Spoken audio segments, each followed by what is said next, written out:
Aleluias. Graça e a paz. Amém.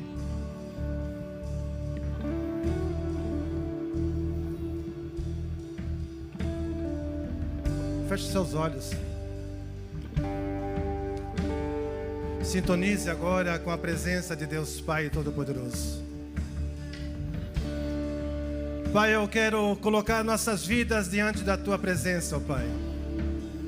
E eu te peço que toda barreira que esteja impedindo de eu te louvar, te glorificar e ouvir esta palavra caia por terra agora, em nome de Jesus. Pai, que eu não me distraia agora, que eu não perca o foco daquilo que o Senhor vai trazer à igreja. Eu oro, Senhor, para que essa noite seja a noite da minha vida, a noite que o Senhor vai falar no meu coração, a noite que eu vou sair daqui transformado, eu vou sair daqui cheio do Espírito Santo, cheio da presença de Deus Pai, Deus Filho e Deus Espírito Santo. Amém. Amém. Obrigado, André. Obrigado a todos vocês. Pode sentar.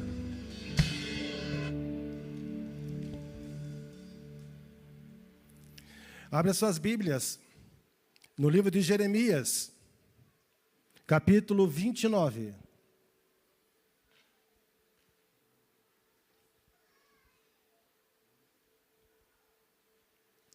Jeremias, capítulo 29.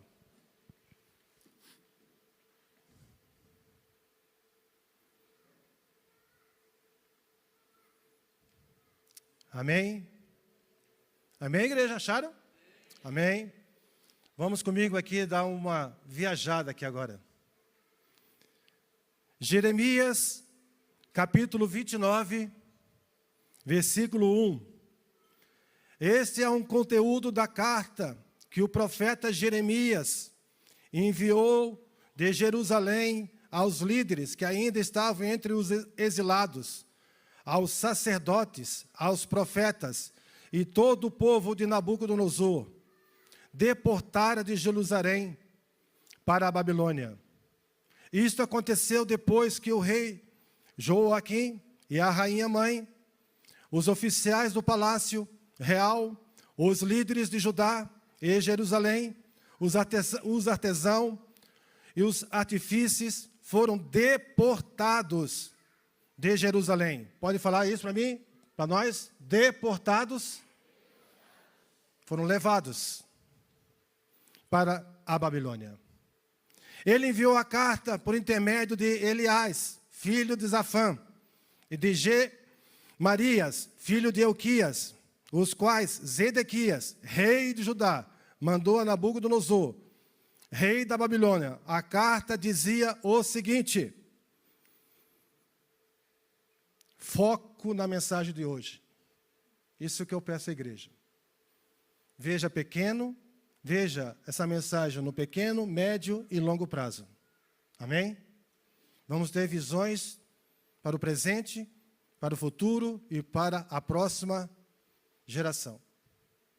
Assim diz o Senhor, versículo 4. Assim diz o Senhor dos exércitos, o Deus de Israel, a todos os exilados que deportei de Jerusalém para a Babilônia. Construam casas e habitem nelas.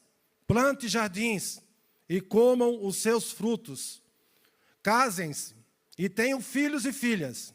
E escolham mulheres para casar com seus filhos. E dê suas filhas em casamento, para que também tenham filhos e filhas. Multiplique-se e não diminua. Busque a prosperidade da cidade para a qual eu deportei, e ore ao Senhor em favor dela. Porque a prosperidade de vocês depende da prosperidade dela. Versículo 8. Porque assim diz o Senhor dos exércitos, o Deus de Israel: não deixe que os profetas e adivinhos que há no meio de vocês os engane. Não dê atenção aos sonhos que vocês os encorajam a terem. Eles estão profetizando mentiras em meu nome. E eu não os enviei, declara o Senhor. Versículo 10. Assim diz o Senhor, quando se completarem 70 anos da Babilônia, eu cumprirei a minha promessa em favor de vocês, de trazê-lo de volta para este lugar. Porque sou eu que conheço os planos que tenho para vocês, diz o Senhor.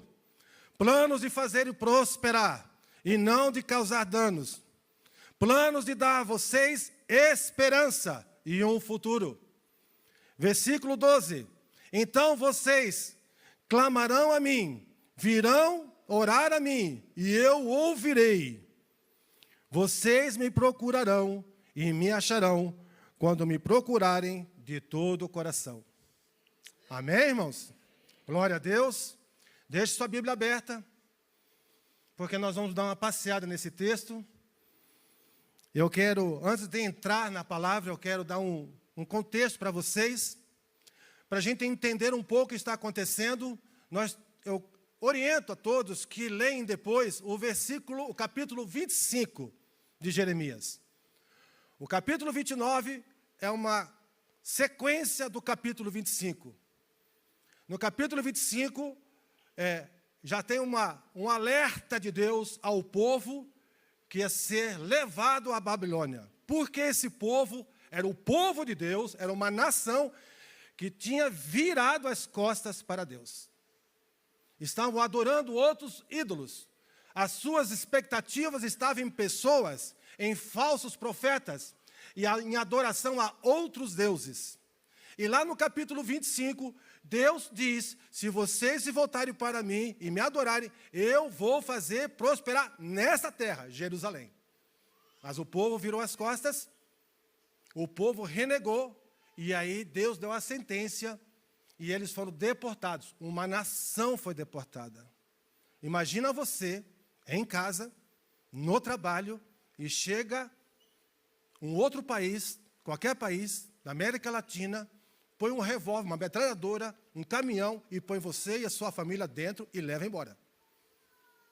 E foi isso que aconteceu lá. Alguns morreram, e depois foi feita uma seleção. Aqueles mais qualificados foram para dentro da Babilônia, e os menos favorecidos ficaram fora da Babilônia. E essa carta foi especialmente para o povo que estava fora dos muros da Babilônia, em outro país. E por quê? Porque não adoravam a Deus e adoravam outros deuses. A curto prazo, quem você está adorando?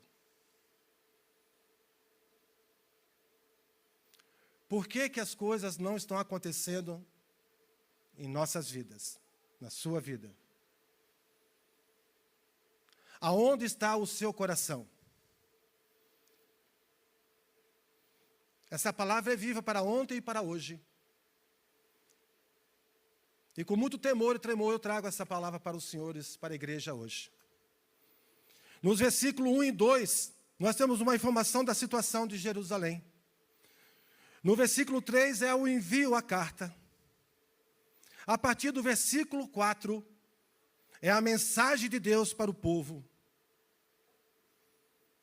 No versículo 5 e 7, Deus orienta o povo a fazer um projeto de vida. Aqui também tem um processo de cura e libertação. Porque o povo estava condenado a ficar no mínimo 70 anos. Essa foi a sentença que foi dada aqui no capítulo 29. E por que 70 anos? Porque Deus avisou, lá no capítulo 25, se esse povo não se converter, não se voltar para mim, eu vou mandar para a Babilônia e vão ficar lá 70 anos. Aí a gente entende por que ficou 70 anos, porque foi uma palavra de Deus, e Deus não é homem que minta, é que muda de ideia.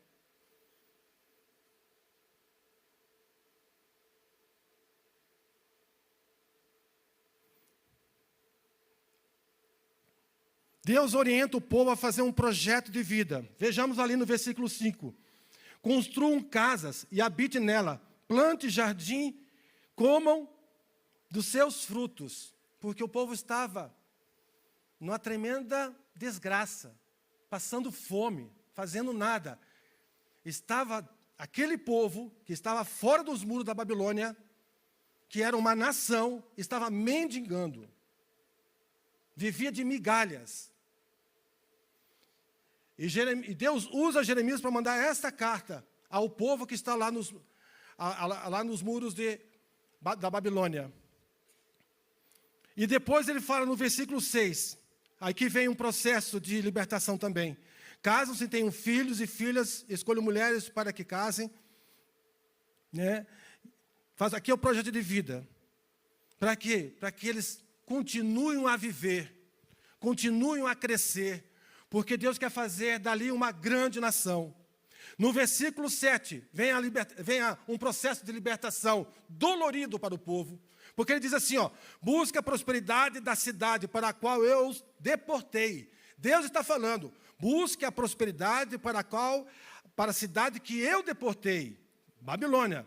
E aí ele diz assim, orem ao Senhor em favor dela. Já pensou? Aquela nação, Andréia, que te saqueou, que levou você, seu marido, suas filhas para uma outra nação, te deixou lá fora dessa nação, deixou nos muros, aí Deus falou assim, Andréia, ore por essa nação agora. É doído. Aqui é um processo de libertação, de transformação de mente, que está lá em Romanos 12:12. Porque Deus está convertendo aquele povo e dizendo assim, ó, olha, se esse povo prosperar, vocês vão prosperar. Então, ore por essa nação. Ore pelos seus líderes. Ore por ela, porque a prosperidade dela, de vocês, depende da prosperidade dela. É duro. Eu sei que é. Mas quando a gente se curva diante do Senhor e entende a palavra do Senhor, a gente começa a compreender o que Ele quer fazer nas nossas vidas. Nesse ato aqui, Deus está falando aqui agora. Eu preciso que vocês mudem a sua mente, que vocês tenham um coração agradecido. Se vocês vão prosperar aqui, agradeço aqui. Isso quer dizer também, muitas vezes, sabe o quê? A curto prazo. Você não está feliz daquilo que você está fazendo na sua vida? O seu trabalho não é bom? Você não está contente com Curitiba? Mude o foco. É aqui, é nesse trabalho, é na sua empresa, nessa empresa que você está. É em Curitiba, é nessa família que você está. Se você mudar o foco, é ali que Deus vai fazer você prosperar. Amém, irmãos? Vai pegando aí. Vai pegando aí, irmãos. E aí, em vez de ficar amaldiçoando a sua empresa, amaldiçoando a sua cidade, amaldiçoando o seu Brasil, profetizando coisas do Brasil, falando mal das pessoas que dirigem o Brasil. Pessoal, por favor, vamos separar a questão política aqui, eu não quero nem entrar nisso aqui, eu não sou partidário a nada, o meu partido é Deus. Eu estou trazendo a mensagem de Deus que aconteceu lá na Babilônia, e isso está talvez se repetindo a médio e a longo prazo aqui na nossa nação. E qual é o nosso papel como cristão? Orar. Orar pela nossa nação. Orar porque se essa nação prospera, eu prospero. Assim diz o Senhor. É aqui, é mudar o foco. Se você é um irmão que entrou aqui dizendo que esse país está perdido, eu caia por terra essa palavra sua, e quero dizer que o Senhor está dizendo que é aqui que o Senhor vai prosperar, você e a sua família. Amém, irmãos? Amém. É mudar o foco. Nos versículos 8 e 9, Deus alerta o povo sobre os falsos profetas. Para quem você está dando ouvido? Quem é o seu informante? Quem é as pessoas que você está buscando informação? No YouTube, no TikTok, no Instagram, no Facebook. Quem que está lhe influenciando? Quem me influencia é Deus. Agora, o irmão é irmão, eu não sei. Cuidado com os falsos profetas. Que a gente viu nos últimos 3 meses, muita coisa aí foi por água abaixo. E muitos homens de Deus... Não, agora vai. Deixa para lá. Não vou entrar nessa área, eu quero entrar aqui no nosso negócio. Eu quero entrar, eu quero saber com quem você anda. E eu quero saber, né? Estou dizendo, quero deixar para quem você está dando ouvidos.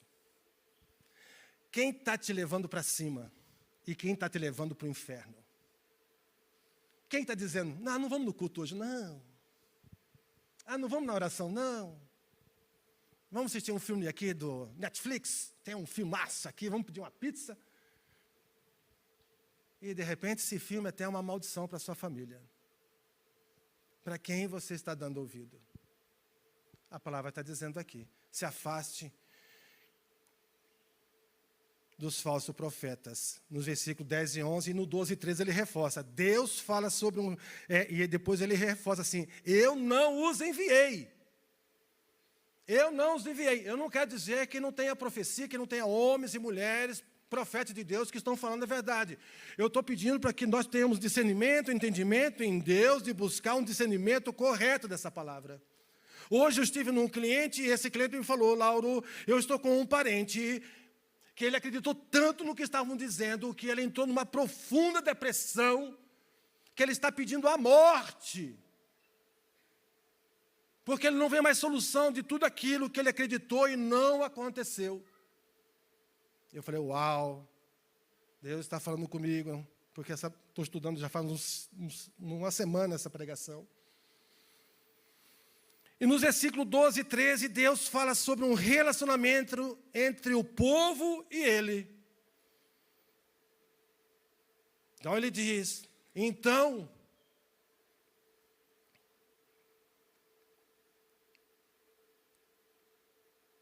vocês clamarão a mim, virão orar a mim. E qual é a resposta de Deus na própria frase? E eu ouvirei. Ele fala, vocês clamarão a mim, virão a mim, em oração, e eu os ouvirei. Deus está dando uma chave. Pega aí, irmão. Escreve aí em algum lugar aí. Deus está dando uma chave para nossas vidas, nessa mensagem aqui. E em seguida ele fala assim, vocês me procurarão e me acharão quando me procurarem de todo coração. Não é de boca para fora. É se humilhando, é orando, é clamando, é buscando. É se esforçando.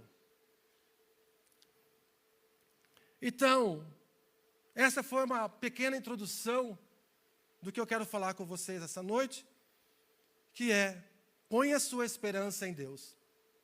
Esse é o tema. Ponha a sua esperança em Deus. Deus tem planos bons para a nossa vida. Muitos planos bons. Nossa verdadeira esperança está em Deus e Ele promete abençoar e dar-nos a vida eterna. O nosso negócio aqui, irmão, não é aqui. O nosso negócio é na eternidade.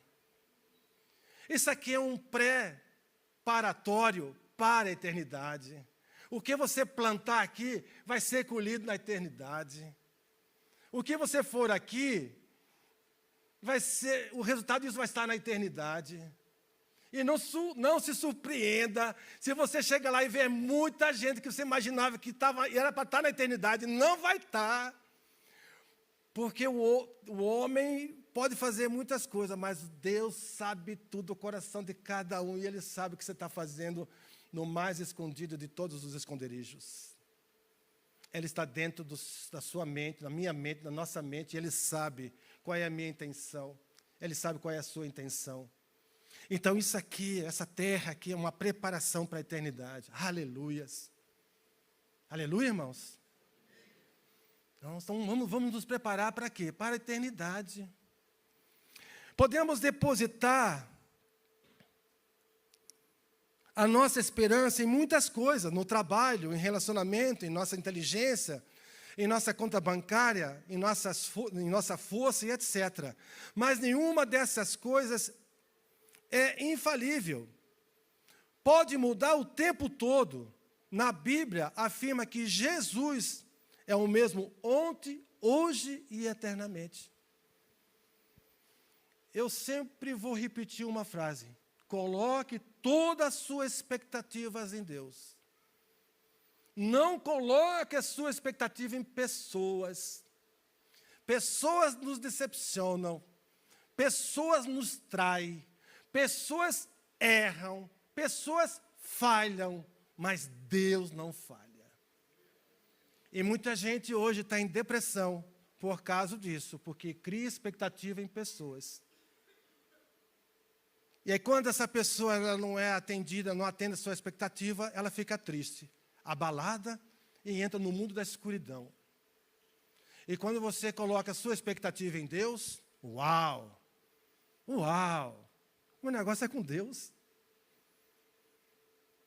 A minha tristeza está junto com Deus, a minha alegria está com Deus, o meu aborrecimento está com Deus, ele me consola, Ele conversa comigo, Ele deixa eu pensar, Ele deixa eu chorar, Ele deixa eu ficar nervoso, Ele deixa eu ficar bravo, mas é nele, é por Ele, é com Ele todas as coisas.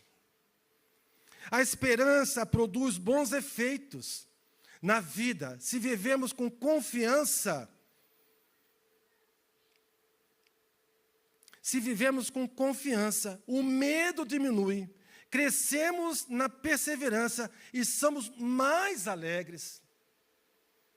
Então, a esperança produz bons efeitos na nossa vida.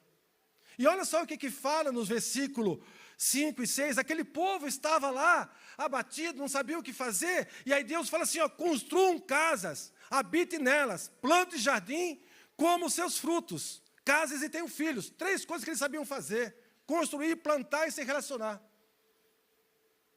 Fácil. E é isso. Simples. E aqui nós temos um aprendizado. O que você sabe fazer? Qual é o seu dom? Por isso que a gente fica cheio de esperança, de alegria, quando nós descobrimos o meu dom. O dom desse povo aqui era plantar e construir casas. Deus sabia disso, por isso que Ele falou, construam casas e plantem, que vocês vão comer e vão prosperar. E eles plantaram, e eles construíram, e eles prosperaram, e eles passaram por um processo de cura e libertação, porque começaram a orar por Babilônia, Babilônia prosperou, e aquele povo que vivia na fome, que vivia na pobreza, começou a enriquecer, que as portas da Babilônia foram abertas, e a Babilônia fez negócio com esse povo. Os babilônios iam fazer negócio com o povo de Deus. E eles vendiam e compravam e prosperaram. E depois, muitos daqueles que tinham que voltar, não voltaram, porque a prosperidade era tanta. Ele falou assim, não vou voltar para Jerusalém não, rapaz, aqui está bom demais. Muitos ficaram. Mas por quê? Porque não inventaram a roda. Então, se você tem dom, se você tem talento, se você é bom em um negócio, faça isso. Se o teu negócio não é medicina, não vai fazer medicina porque paga mais. Se o seu negócio é medicina, não vai fazer engenharia, porque engenharia gosta... Não, faça aquilo que você ama. E é ali que você vai prosperar. A esperança está ligada à obediência, porque a pessoa com esperança tem um relacionamento com Deus. Amém, irmãos? Olha o que fala no versículo 11. Porque sou eu que conheço os planos que tenho para vocês. Deus sabe o plano que Ele tem para a gente. Planos que eu tenho para vocês, diz o Senhor, planos de fazê-lo prosperar e não causar dano. Deus não tem plano para causar bagunça, de destruição. Não é plano de Deus desordem, não é plano de Deus separação, não é plano de Deus matar, roubar, destruir. Isso não é plano de Deus. Plano de Deus são coisas boas. Plano de dar a vocês esperança e um futuro. Está lá no versículo 11. Deus é a esperança de todo cristão que buscam na certeza que Ele sempre cumpre o que promete. Amém? Você tem promessa de Deus para a sua vida? Olha lá, vou perguntar de novo. Você tem promessa de Deus para a sua vida? Peraí, vamos fazer direitinho, né? Está gravando, né? Você tem promessa de Deus para a sua vida? Amém. Muito bem, comece a relacionar, porque se disse amém, mas vocês não sabem onde é que elas estão. Você sabe uma ou duas. Quais são? Tenta aí lembrar aí. Uma. Qual é a segunda? Volta para a primeira. Está se batendo ainda com a primeira? Qual é a segunda? Já não me lembro mais, nem sei qual é a primeira e qual é a segunda. Me perdi, eu não sei qual que é. Mas se Deus tem uma promessa, escreva.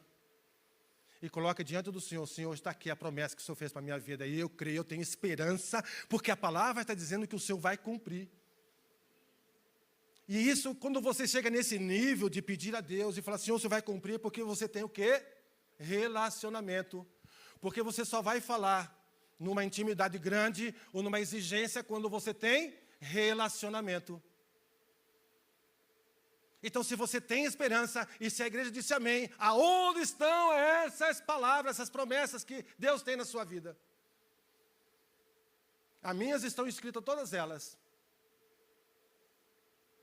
E nós estamos orando toda segunda-feira por elas aqui. Eu e mais 40, 50, às vezes 70 pessoas. Terra a ser conquistada em 2003. Projetos que foram feitos diante de Deus e da igreja. E na minha vida. Aí diz assim no versículo 13. Vocês me procurarão e me acharão quando me procurarem de todo o coração. Então, se você tem essa esperança, Deus, eu estou aqui de todo o meu coração, de toda a minha alma, atenda o meu pedido, converte meu coração, sonda-me o que eu tenho que consertar na minha vida. Se eu sou uma má pessoa, aponta-me aonde que eu tenho que melhorar, o que eu tenho que mudar. A minha arrogância, a minha prepotência, a minha mitidez, os meus tiques nervosos, o meu jeito de me relacionar com a esposa, com os filhos, com os amigos, com a igreja, não sei. Por isso que eu coloco minha expectativa em Deus, para que Deus possa me orientar e ter discernimento daquilo que eu preciso fazer na minha vida. Esperança implica esperar. Algumas promessas de Deus levam tempo para se cumprir. 70 anos para voltar para Israel. Versículo 10. Assim diz o Senhor, quando completares os 70 anos na Babilônia, eu cumprirei a minha promessa em favor de vocês e trazer de volta para esse lugar. Mas Deus é muito inteligente, Deus é top. Eu não falei pop, eu falei top. Deus é muito inteligente, porque lá no capítulo 25 de Jeremias, ele fala isso. Se vocês não se converterem, se vocês não mudarem sua cabeça, eu vou mandar vocês para 70 anos lá na Babilônia. Vocês vão se ferrar comigo. E o povão, vai nada, vai nada. Não vai. Não vou, Aconteceu. E aí, Deus manda para Jeremias, manda escrever lá, Jeremias. Escreve lá, Jeremias. Manda fazer filho. Está lá? Está no projeto. Dê suas filhas aos homens às suas filhas. Casem, tenham filhos e filhas. Por quê? Porque a ideia de Deus não era trazer aquela geração que foi. Porque uma vez que você pisou numa bola, você tem um acerto a fazer. Mas Deus foi misericordioso. Não deixou aquele povo penar. 70 anos é a próxima geração. Aquela geração que pecou, lembra lá de Moisés? Aqueles espias, os 12 espias. E aí, vai, não vem, vem, não vai. Aí os 12 espias, 10 espias traíram. Aí houve uma revolução. E Deus falou assim, bacana, 40 anos no deserto, meu irmão, porque essa geração não vai entrar na terra prometida. Ficaram 40 anos ali, até morrerem todos. Aí, pastor Wagner, foi isso que aconteceu. 70 anos é a troca de geração. Aquela geração que foi, não volta. Porque quem já estava lá, quem tem filhos, foi fazer filhos, já estava lá com seus 20 anos. Mais 70 dá 90. Ia levar mais 70 anos só para fazer a caminhada. Ia morrer no caminho, porque não ia aguentar. 70 anos, não vai aguentar, não vai voltar. Mas Deus não deixou aquele povo na mão, porque eles prosperaram lá. Lá que eles foram prosperados. Ganharam muito dinheiro, enriqueceram, fizeram negócio, mudaram de vida. Amém, irmãos? Entenderam a jogada? Aí vem assim, o que eu estou preparando para a minha próxima geração? Um dia a gente estava orientando uma irmã, eu e a Sônia, e aí eu falei assim, fulana, o que você está fazendo aqui, muitas vezes não é para você. É para o seu filho, para a próxima geração. Sabe o que ela falou para a gente? Pastor, isso é injusto. Eu falei, tu acha que é injusto? Você apronta, você erra, e Deus tem misericórdia, porque Deus ele vai cuidar de você. Mas talvez aquilo que você vai ter, que você quer, você não vai ter, mas teus filhos vão ter. Mas você vai viver bem. Você vai ter comida, você vai ter casa na praia, você vai ter carro, vai ter trabalho. Mas algo a mais, não. Então nós temos que entender isso. Que nós temos que preparar a próxima geração. Nós sempre oramos lá em casa que os nossos filhos têm que ser melhor do que nós. Os meus filhos, meu e da Sônia, os nossos filhos, eles têm que ser mais prósperos, mais felizes, mais ricos, mais do que nós. E os filhos, e os meus netos, muito mais ainda. E os meus bisnetos, mais ainda. E a gente está chegando até a 10ª geração. Então, na minha geração vai ser atingida pessoas, na minha geração, da Sônia, lá na 5ª, 6ª, 7ª geração, talvez vão se converter, vão aceitar Jesus. Por quê? Porque 5 gerações atrás tinha um pai e uma mãe que já orava pelas gerações. Deus abençoe a minha próxima geração. Que sejam gerações de bênçãos. Que sejam gerações que vão dobrar o joelho diante do Senhor.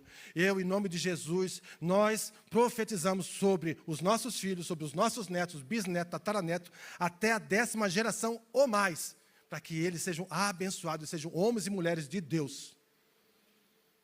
Porque eu não sei se eu... Será que você nunca se pensou que você pode ser resultado de oração de geração passada?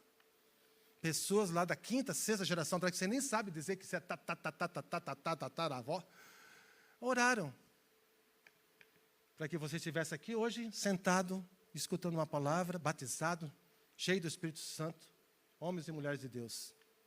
E é assim que nós temos que fazer. 70 anos, Deus está dizendo assim, prepare a próxima geração. Aleluias. A Bíblia fala sobre esperança. Salmo 31, 24. Sejam fortes e corajosos, todos vocês que esperam no Senhor. Salmo 39, 7. Mas agora, Senhor, que hei de esperar? A minha esperança está em Ti. Aleluias. A minha esperança está no Senhor. O Senhor é o caminho, a verdade e a vida. Quando passamos por dificuldades, temos a esperança que não vai ser sempre assim. Deus vai nos livrar. E o fim, temos esperança de viver para sempre com Deus, sem mais sofrimento nem tristeza. É esperança. Esperança de dias melhores. Esperança, Gilberto, que nós vamos estar na eternidade rindo juntos. Eu, você, sua esposa, minha esposa, os nossos filhos, o Saulo tocando talvez para a gente cantar lá. Projetando o futuro, meu irmão. Projete o futuro, porque quando você está projetando o futuro com o Senhor, você está cheio de esperança. O que é esperança? É você projetar um futuro com Deus, cheio de coisas boas. Chegar a Andréia lá, tem uns cantos novos aqui que o Senhor me deu aqui, vamos cantar aqui, pessoal, lá no céu, lá na eternidade, todo mundo louvando o Senhor, aleluia, todo mundo, eita festa. Glória a Deus. Glória a Deus. O que faz a esperança? A esperança é uma força muito poderosa. Aí eu quero passar aqui rapidamente alguns tópicos para ajudar a gente a sair daqui também com algumas ferramentas na mão. Quem tem esperança em Deus, tem um projeto, terras a ser conquistadas. E esse ano, Deus deu a inspiração de nós estarmos orando em toda segunda-feira sobre a terra a ser conquistada, para que a gente não esqueça. Ou então pelas marchas, se você tem uma marcha, na segunda-feira vamos estar orando sobre as terras que você quer conquistar. Aí o pastor Eliezer chegou para mim e disse, Lauro, coloca na vigília o tema, vamos orar na vigília também. Eu falei, é de Deus, bora lá. Orar pelos projetos, a terra ser conquistada, nós não vamos sair agora de orar do dia 31, nós vamos orar 365 dias. E colocar diante do Senhor. E aí tem um projeto, ter a terra a ser conquistadas. Aí você pode fazer um projeto na área espiritual, na área de servir, que nós estamos no tempo de servir a igreja, na área da família, do financeiro, do profissional, do material, lazer, saúde. Qual é a sua esperança nessas áreas? O que você espera para a sua saúde? Esse ano vai ou não vai mudar esse negócio? Vou diminuir a minha ida ao médico ou vou continuar indo? Eu tomo aquele... Rapaz do céu, esse dia eu fui aqui no posto pegar uns remédios lá, tive que sair com uma sacola. Eu falei, não, eu só vim tomar um negócio para minha... Não, é uma sacola. Eu falei, não vou levar isso. E aí, quando eu vi, assim, tinha uns irmãozinhos tudo com sacolinha, cara. Os caras em top lá, meu irmão. É 10, 15 remédios para uma pessoa. Eu falei, Jesus amado. Eu não acreditei, daí eu fui falar com a minha mãe. Disse, mãe, como é que você está? Eu não estou muito bem hoje, meu filho. Mas por quê? Porque eu não tomei meus remédios. Eu falei, quantos são? 10? Ela, 10. Podia? Eu podia. Eu falei, meu Deus do céu. 10 remédios. Podia. Onde é que está Deus nesse negócio? Faz um projeto. Qual é o seu projeto para lazer? Onde você quer ir ano que vem? As tuas férias vai ser aonde, meu irmão? Vai ficar sempre esse negocinho de matinhos aqui, o Paranaguá, esse negócio aqui. Não vai sair disso. A tua mulher não aguenta mais, cara. Desce a serra, sobe a serra, meia hora estou em casa, não tem um passeio, não tem um parque para a gente ir, não tem um restaurante para a gente sentar. É sempre matinhos, é sempre aqui, não tem um negocinho, é Lapa. Nada contra. Eu acho que é bacana, mas muda. Amém, irmãos? Ah, faz um pacote aí, vai lá para o Nordeste, vai lá para, não sei, para a Lua. Mas muda, tira a tua mulher, de novo, vamos para a série, vamos, não veja a hora. Para onde? Onde é que nós vamos? Aqui é Matinhos, amor. Aqui. Jesus, amado, nada contra. Mas é todo ano a mesma coisa, abre a porta, fecha a casa, se queima, se torra, fica lá no ventilador. Ai, Jesus, não consegue andar. Ou então vai aqui para os matos, fica aqui tudo por aqui, mesma coisa. Ah, o rio, a cobra, não sei o quê. Cara, faz 3 anos eu fiz 3 coisas diferentes. Então aí a gente está buscando coisas diferentes. Para quê? Isso aí enche a gente de esperança. E Deus Todo-Poderoso, é todo-poderoso para fazer. Olha só quem fala sobre quando a gente tem um projeto. Está lá em 2 Coríntios 9, 8. E Deus é poderoso para fazer que toda a graça lhe seja acrescentada, para que em todas as coisas, em todo o tempo, tendo tudo que é necessário para vocês transbordarem em toda boa obra. Aleluias! Ah, quando você começa a entender isso, ou você se enche de esperança, faz um plano, meu irmão, o negócio está aqui. A gente está cheio de projeto, né, pastor? Para a igreja. Vai ser um ano assim, muito doido aqui na igreja, vai ser muita coisa vai acontecer. Muita coisa boa vai acontecer aqui na igreja. Qual é o seu plano para a família? Qual é o seu plano para o profissional? Material? Vai arrumar casa? Não vai? Vai construir? Não vai? Vai? Não sei. Escreva e apresenta aqui. Deus está falando, 2 Coríntios 9, 8. Lá também em Mateus 19, 2 diz, Jesus olhou para eles e respondeu. Pega essa aí. Essa de barbada, tá? Essa de coxilha que a gente fala no Rio Grande do Sul.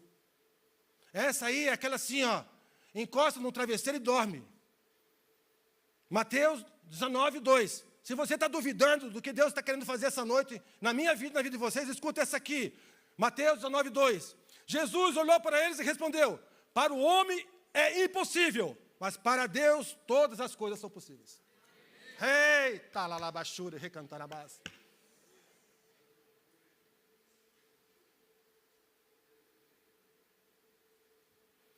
Deus é tremendo, Deus está dizendo, Deus está colocando as cartas na mesa, Deus está colocando, olha aqui, ó. Colocando as cartas na mesa é bom, né? Isso aí não é de Deus. Aí eu me amo porque eu sou muito simples. É cartas paulinas, boa.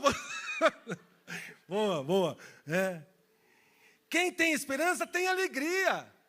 Por que você está alegre? Estou cheio de esperança, cara. Eu estou cheio de coisas na vida para completar. Cara, eu estou vivendo a melhor fase da minha vida, porque eu estou entendendo Deus agora. Agora que eu estou entendendo os projetos de Deus para a minha vida. E eu não quero ficar comigo somente, eu quero que você participe disso, porque eu quero também te encher da alegria do Senhor. Que você transborde, que você pule, que você cante, que você, uau! Por que está assim? Porque eu tenho esperança.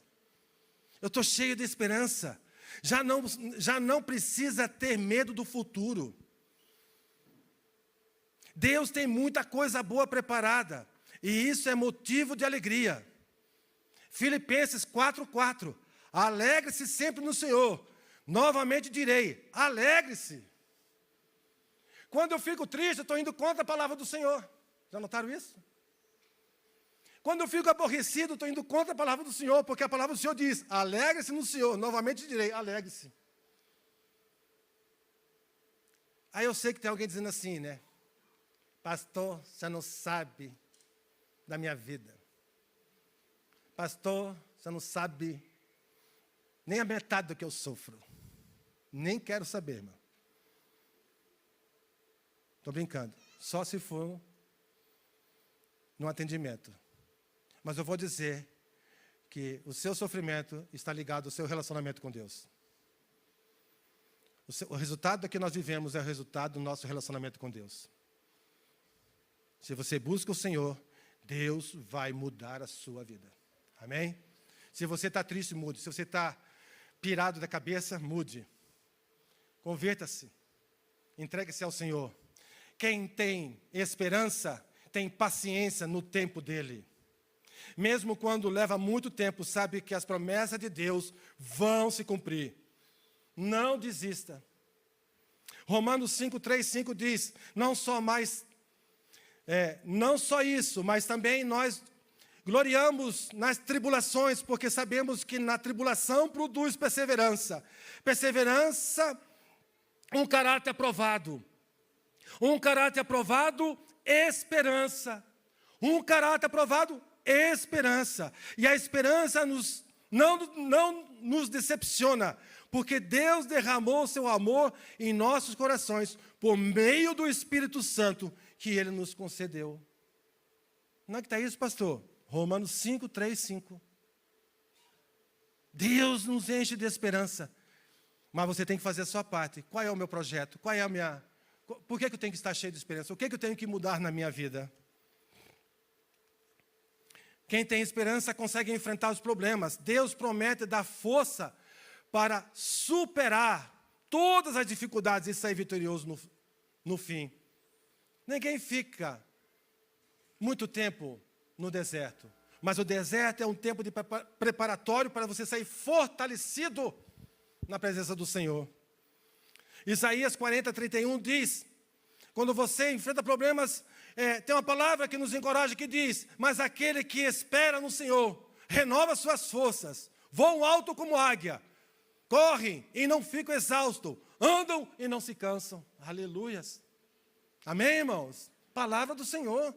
Isaías 40:31. Nós temos que pegar essas palavras, estudar, meditar e trazer, aflorar para as nossas vidas. Quem tem esperança, muda a sua vida. Não fica mais preso no passado.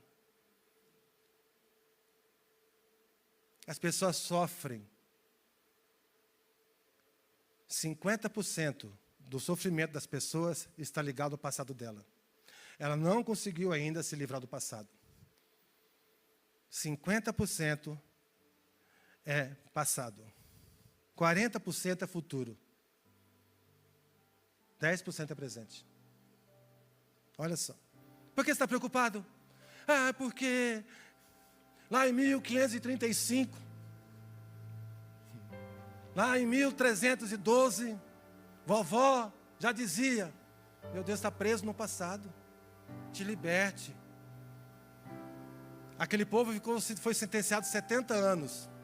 Eles ficaram 70 anos, meu Deus. Mas Deus usou Jeremias.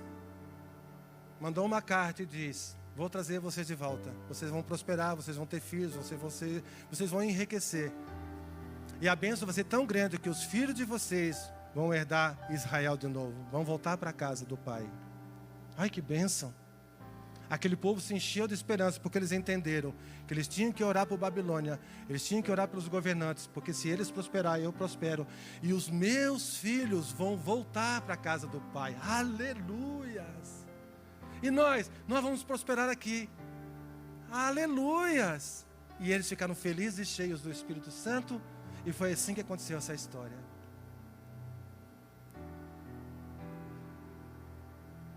Vamos ficar em pé?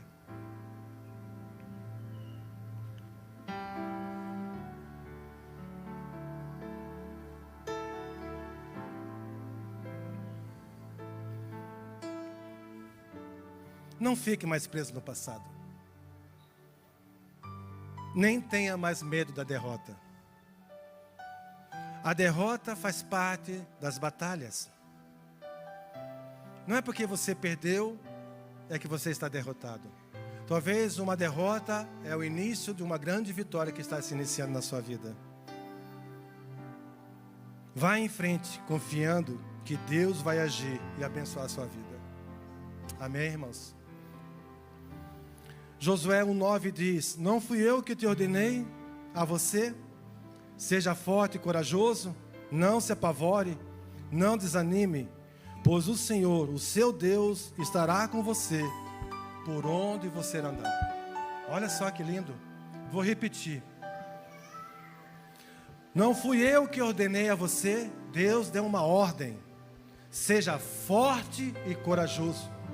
Deus está dizendo para nós essa noite: meu irmão e minha irmã, sejamos fortes e corajosos.